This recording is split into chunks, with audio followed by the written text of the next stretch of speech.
It's now time to do some beheading, or as I prefer to call it, head chop. Okay, so we're gonna head chop some heads of succulents. Yay! Hello there, my name is Liz, a self-confessed succulent addict. Welcome to my channel, Growing Succulents.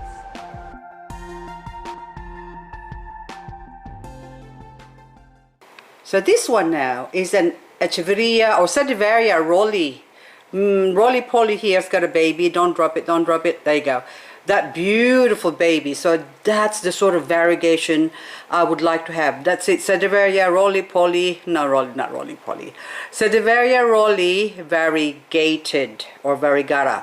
So that's the look we want to have, the baby now. But the mummy, so you can see some dark leaves underneath. It's because it's dying. Why is it dying? Because it turned yellow. So if a variegated succulent turns yellow on you, it means it's about to die. If I just leave this naturally to grow on its own, it's going to die. Well, at least that's what I thought happened to my other variegated plant that went yellow, so I can't really see it. So in here, okay, excuse, that's tools of the trade. That's what we need to use for today's video. But anyway, so this one, that's time to chop the head off and also see if we can extract the baby and hopefully have another couple of babies grow out of it. So that's the hope for that one anyway. This one now is my variegated Nicksana. Anyway, this one now, it's gone yellow as well, so it started to turn yellow and the leaves are starting to dry off as well. So it means that it's not absorbing chlorophyll that they need to convert to food, basically. And if they're not getting any food, they're starving. So that's what's happening to them. So that's why all the leaves are all sort of drying up or curling up or withering. It's like wither away and die. Okay, so it's starting to wilt as well, so you can see sort of drying off in there. It's not a very good look, but the center is starting to go green again, so there might still be hope for this one. But anyway, I'm gonna head chop this. This is my preferred knife to use for chopping the succulent's head off. And this knife, the sharpness of the knife or the cut where it's gonna cut you. So this one, I'm gonna cut my hand. It's blunt. So that back part is blunt and that side there is the sharp bit. So if I were to cut my lime, see, look, nothing happens. Now, but if I do, see, you can see the mark? If I do this, beautiful. So I think this is, I got this from the Oriental grocery or Asian shop. I think this is for carving food or fruit, for fruit carving. There you go. Beautiful. So that's really sharp. Now we're gonna disinfect it with our alcohol. Of course, I'm gonna use a knife. I'm just using tissue. You don't need a cotton as long as there's alcohol there. That's fine. There you go. We are going to do the inside part and of course the outside part, the whole knife basically. Now this one, did I just, Pedro, stop it. Look at the bird. You're gonna eat my succulents, aren't you? Hey, go away, baby bird. So, Pedro, I'm sorry, I have to lock you up. Okay, so I got rid of the bird now, so we can continue. Now, with this one, there's a lot of leaves. You can see there's lots and lots and lots of leaves on this one. So what I'd like to do first, and we'll see if we can remove some of the leaves in the bottom. Chances are this will actually not grow to be variegated. So I'll take my tweezer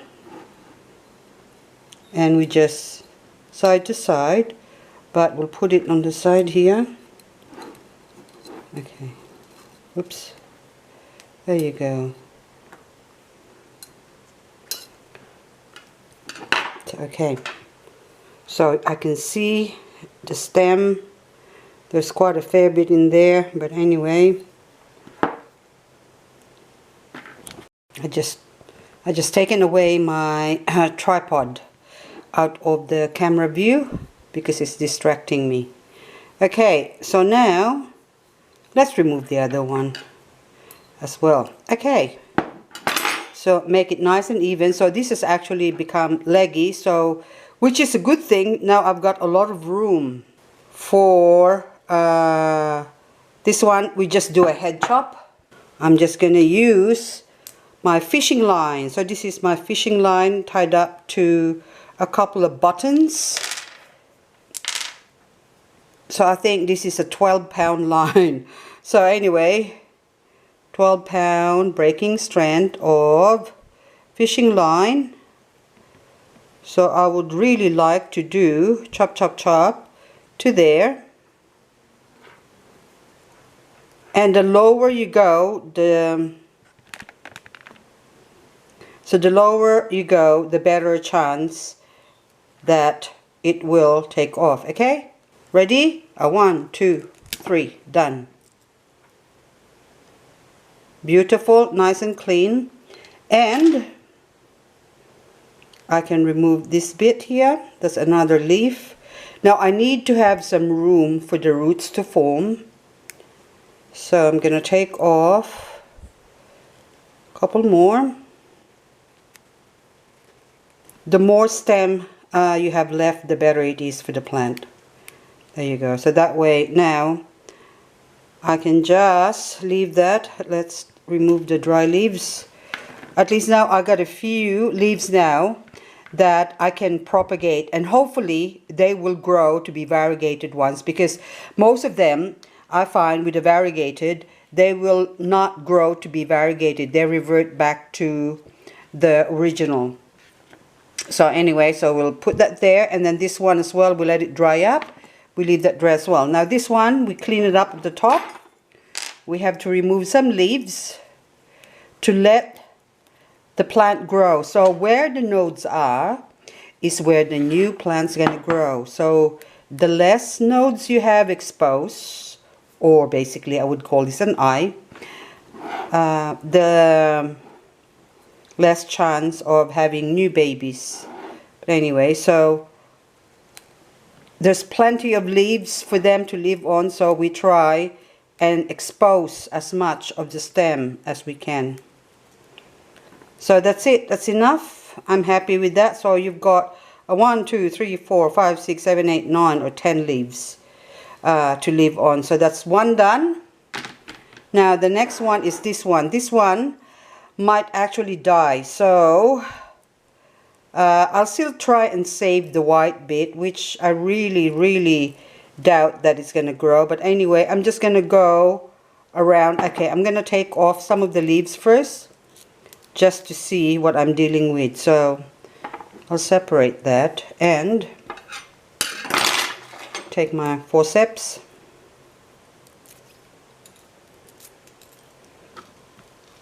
Making a mess, put it there. Okay.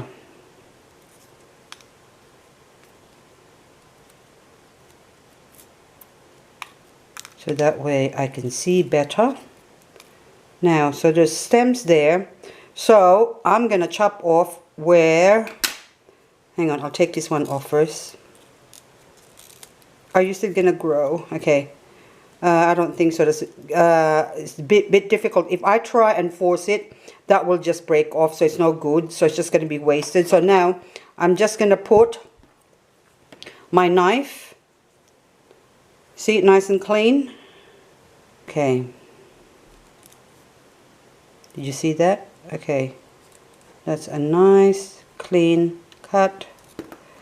Beautiful. There you go. And I'm going to remove some of the leaves. Hopefully that will still grow.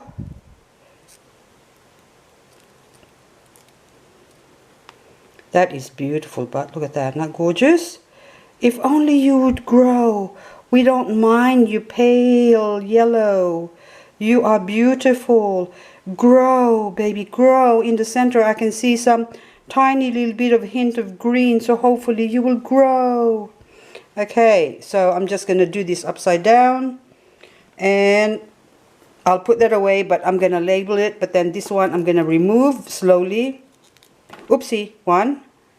So you don't want to force it that way. See, all the node is still intact. Because if you try and force it, so we go from the top, that one. That's it, beautiful. This one.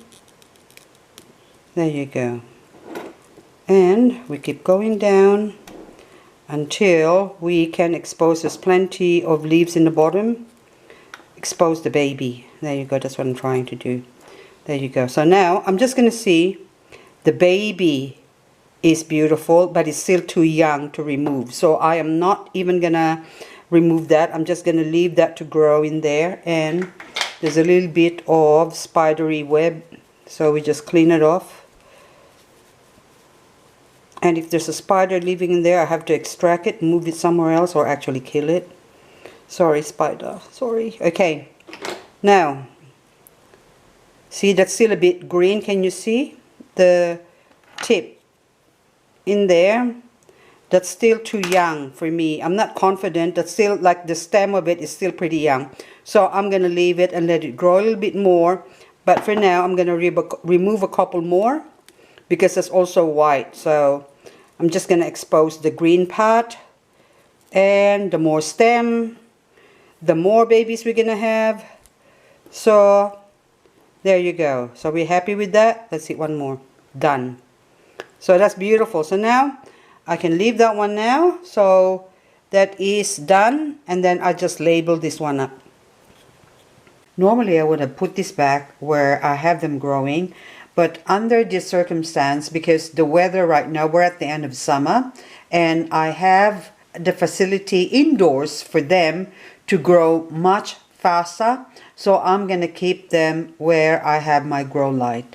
And also the leaves, I'm going to keep them there, close to where the grow light as well. And I will give you an update as to the progress, or how quickly they would root up.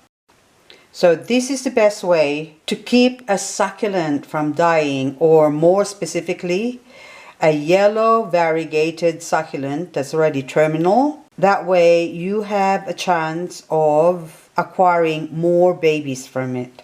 And whatever comes out of the leaves, if they will variegate, is just a bonus. I'm sure we'll manage to get 1 or 2 at least variegated plants from these variegated leaves. So just watch my daily vlogs, or maybe I could do an update video of the yellow variegate.